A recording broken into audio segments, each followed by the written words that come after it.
You are looking at Julian's pronunciation guide, where we look at how to pronounce better some of the most mispronounced words in the world, like this other curious word. But how do you say what you're looking for today?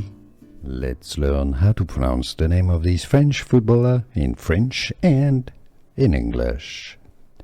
Let's break down the pronunciation in French. In France, it is said as Thierry Henry. Thierry Henry. So in English, you can say it as Thierry, Thierry, Thierry Henry. The H is silent, so not Henry, Henry, Thierry Henry. Or in French, Thierry Henry. Did you get this? Let me know in the comments. More names from football now.